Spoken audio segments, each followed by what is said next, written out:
Assalamualaikum warahmatullahi wabarakatuh. Perkenalkan, nama saya Vivi Aprani Malik dari Prodi Administrasi Negara. Saya ingin menjelaskan tentang interaksi sosial dan kelompok sosial. Pertama-tama saya ingin menjelaskan tentang interaksi sosial. Jadi, interaksi sosial adalah hubungan timbal balik antar individu dengan individu atau individu dengan kelompok dan bisa juga kelompok dengan kelompok. Contohnya, individu dengan individu seperti interaksi yang terjadi antar dokter dan salah seorang pasiennya. Lalu individu dengan kelompok bisa kita contohkan dengan guru yang berinteraksi dengan murid-muridnya. Dan yang terakhir, untuk contoh dengan kelompok itu bisa kita contohkan sebagai aksi tawuran. Selanjutnya, kita akan masuk ke syarat terjadinya interaksi sosial. Ada dua, yang pertama kontak, kemudian communication. Kontak adalah bertemunya dua pihak atau lebih secara fisik atau melalui bantuan alat sebagai perantara. Contohnya seperti apa sih? Contohnya, mudah untuk pertemuan secara fisik itu bisa kita contohkan. Si A bertemu secara langsung dengan si B, melakukan pertemuan secara langsung. Apabila pertemuan secara langsung tidak bisa dilakukan, maka bisa melalui alat sebagai perantaranya. Contohnya, melalui handphone atau gadget. Lalu yang kedua, ada komunikasi. Nah, apabila kontak ini adalah pertemuan secara fisik, komunikasi ada pesan yang disampaikan saat terjadi pertemuan tersebut. Seperti pada definisinya, yaitu proses penyampaian pesan kepada orang lain, dan pesan yang disampaikan itu dapat dipahami. Untuk komunikasi terdapat juga syarat-syaratnya. Ya, yang pertama ada standar atau pengirim pesan. Yang kedua ada receiver atau penerima dari pesan, dan ketiga ada message, komponen penting yang yaitu pesan yang disampaikan, dan yang terakhir ada feedback atau umpan balik dari kedua belah pihak. Nah, selanjutnya kita akan masuk ke bentuk dari interaksi sosial. Ada dua. Yang pertama, interaksi sosial asosiatif, yaitu bentuk interaksi sosial positif yang mengarah pada kesatuan. Lalu interaksi sosial asosiatif, kebalikan dari asosiatif, yaitu bentuk interaksi yang mengarah pada perpecahan baik individu atau kelompok. Untuk contohnya, bagaimana akan kita bahas satu-satu? Oke. Kita akan masuk ke interaksi sosial asosiatif terlebih dahulu. Nah, untuk bentuknya dari interaksi sosial asosiatif ada 4. Yang pertama ada kerjasama, kemudian akomodasi, yang ketiga asimilasi, dan yang keempat akumulasi. Kita akan bahas dari kerjasama dulu. Kerjasama itu adalah suatu usaha yang dilakukan bersama-sama antara individu atau kelompok yang bertujuan untuk mencapai tujuan bersama. Nah, dari kerjasama itu juga memiliki beberapa contoh atau bentuk, yaitu ada 4. Pertama, bargaining. Seperti apa sih, Kak? Harga ini itu bisa kita contohkan seperti negosiasi atau tawar-menawar. Contohnya misalkan teman-teman pergi ke pasar, kemudian teman-teman ingin membeli tomat di seorang pedagang. Nah, pertama tersebut harga awalnya 5.000 dan kalian menawarkan harganya menjadi 3.000. Dan pedagang tersebut juga menyepakati, jadi harga ini itu adalah adanya kesepakatan yang terjadi setelah negosiasi. Seperti ini ya. Kemudian ada komputasi. Komputasi ini pengertian secara harfiahnya adalah penerimaan unsur baru. Bagaimana sih contohnya? Contohnya adalah misalkan di sekolah kamu atau di kelas kamu terdapat pemilihan ketua kelas baru, ketua kelas baru itu otomatis akan memberikan unsur-unsur baru atau peraturan baru di kelas kamu, dan mau tidak mau murid-murid lainnya harus mematuhi peraturan tersebut. Seperti itu ya. Lalu ada kolasi. Nah, kolasi itu adalah contohnya seperti yang kita tahu di negara Indonesia ini memiliki banyak partai. Anggaplah partai A dan partai B melakukan kolasi, dan tujuannya untuk melakukan kolasi itu adalah untuk menyatukan tujuan atau visi yang sama. Kemudian yang terakhir ada joint venture. Joint venture itu adalah kerjasama yang dilakukan hanya dalam bidang ekonomi. Bisa dipahami ya? Nah, kita akan masuk ke bentuk dari interaksi sosial secara asosiatif. Yang kedua, kita masuk kepada akomodasi. Akomodasi adalah upaya menyelesaikan suatu pertikaian atau konflik dari pihak yang bertikai. Dari akomodasi terdapat 6 bentuk. Yang pertama, koersi. Kemudian, kompromi. Yang ketiga, konsiliasi. Yang keempat, administrasi. Yang kelima, mediasi. Dan yang terakhir, ada adjudikasi. Kita bahas satu persatu ya. Untuk koersi adalah usaha akomodasi atau penyelesaian konflik dengan cara kekerasan. Contohnya, mungkin teman-teman pernah melihat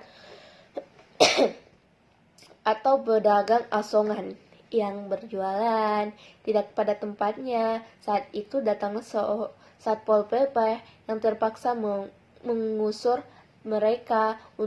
Itu adalah bentuk dari koerasi. Kemudian kompromi adalah bentuk akomodasi atau penyelesaian konflik di mana kedua belah pihak akan melakukan pengurangan tuntutan. Contohnya, seperti si A dan si B itu sedang bermain game. Kemudian si A merasa dicurangi oleh si B, sedangkan si B merasa tidak mencurangi si A.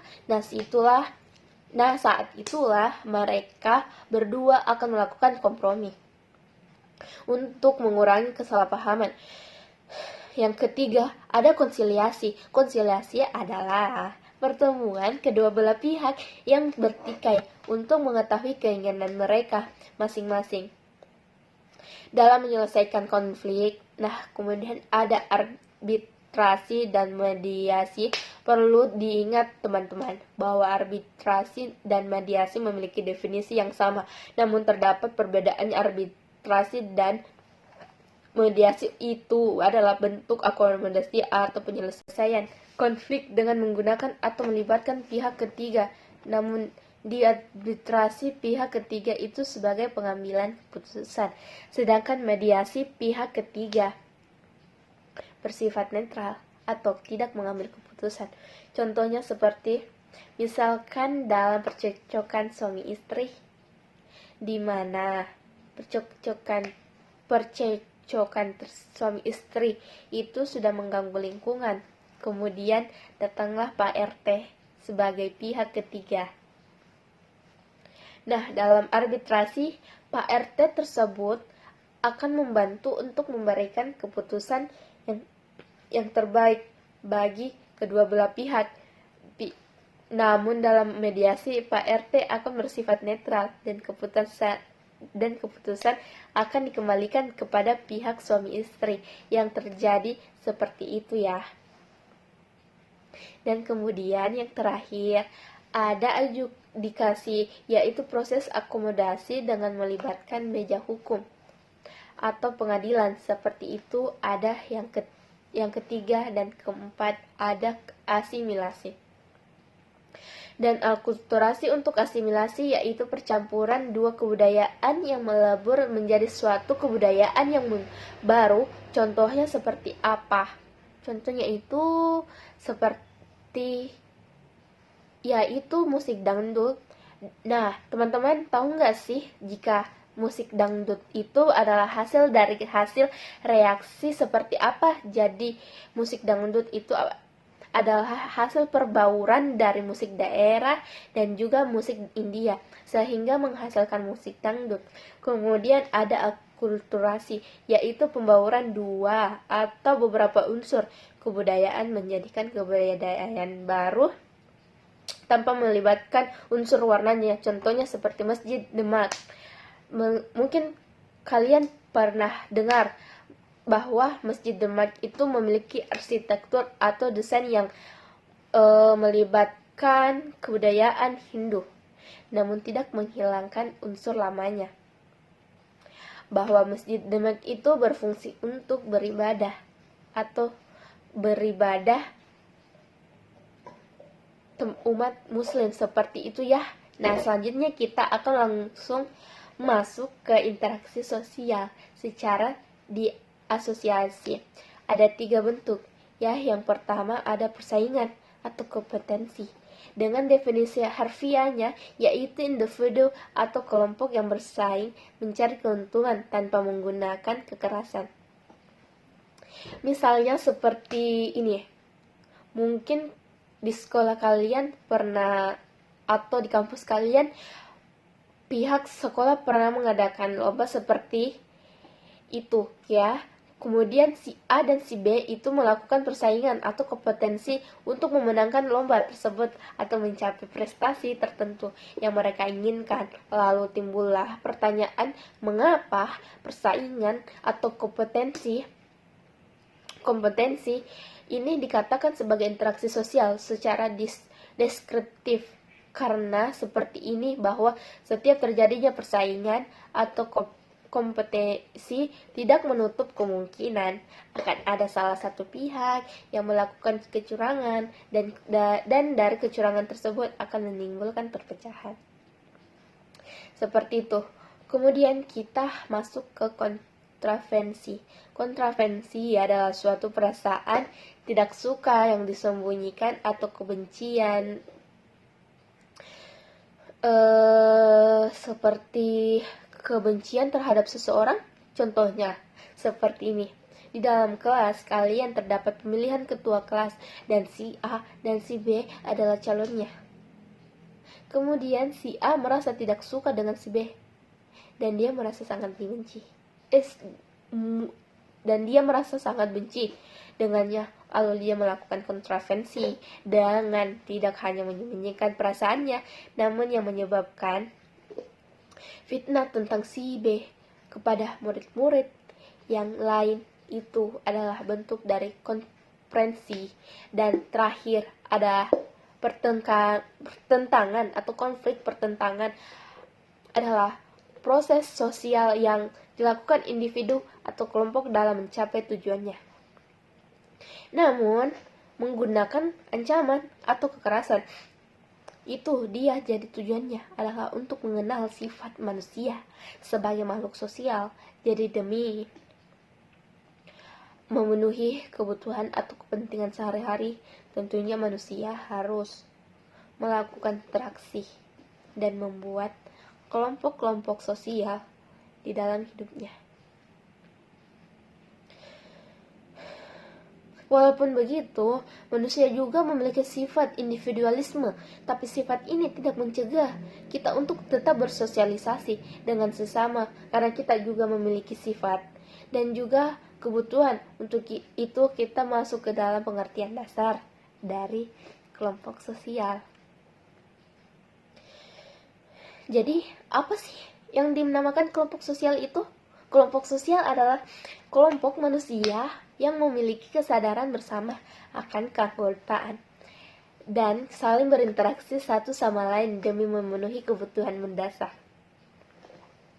di dalam hidup. Dan kelompok ini diciptakan oleh anggota masyarakat, dan pastinya dalam kelompok ini akan ada interaksi sosial yang menunjukkan berjalannya kelompok sosial tersebut sesuai kebutuhan ini. Hanyalah pengertian dasar. Nah, tapi beberapa ahli juga mengartikan kelompok sosial sendiri-sendiri, dan seperti yang sudah familiar dengan kita, yaitu Suharjono Soekanto. Menurut Soejono Sukamto, beliau kelompok sosial adalah kesatuan manusia yang hidup bersama dan menciptakan hubungan sosial di antara mereka. Kemudian berpendapat, dan menurut M. Max-Lever and Charles H. Page, kelompok sosial merupakan himpunan atau kesatuan manusia yang hidup bersama, memiliki antar anggota yang saling berhubungan, mempengaruhi, dan menimbulkan kesadaran untuk tolong menolong demi mencapai tujuan bersama. Selain kedua ahli ini, terdapat juga ahli lain yang mengemukakan pendapatnya mengenai pengertian dari kelompok sosial.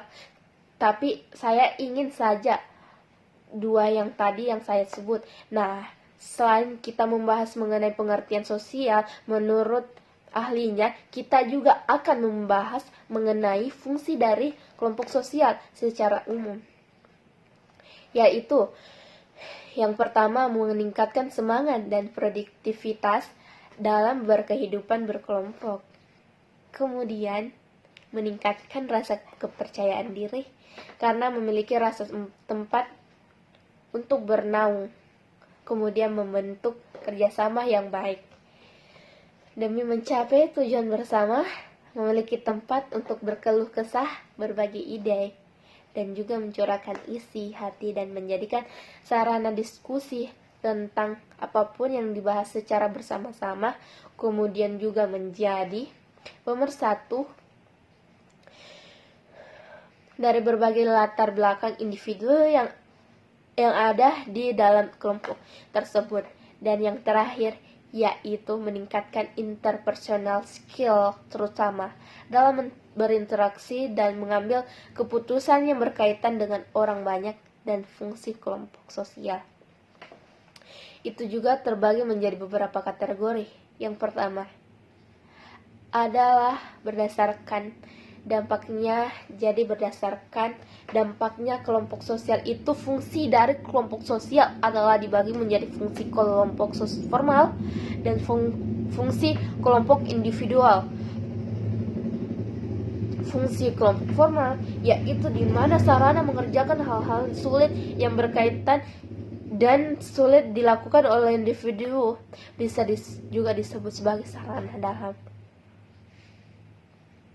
memberikan ide-ide baru atau kelompok solusi masalah yang membutuhkan kreativitas tertentu. Selain itu, fungsi kelompok formal yaitu lokasi dalam bersosialisasi dan memecahkan keputusan yang sangat sulit ditentukan. Sedangkan untuk fungsi dari kelompok-kelompok individual, yaitu di kelompok individual ini berkaitan dengan masing-masing individu yang memiliki beraneka ragam kebutuhan, dan kelompok ini menjadi sumber pemenuhan kebutuhan individu seperti ikatan persahabatan, kasih sayang, dukungan, juga perhatian. Dan ini adalah akhir dari pengertian dan juga fungsi dasar kelompok sosial. Terima kasih, dan saya Vivi Afriandi Malik meminta maaf jika kekurangan kata atau kesalahan kata karena saya hanya manusia biasa. Sekian dari saya. Wassalamualaikum warahmatullahi wabarakatuh. Mohon maaf jika ada kesalahan kata.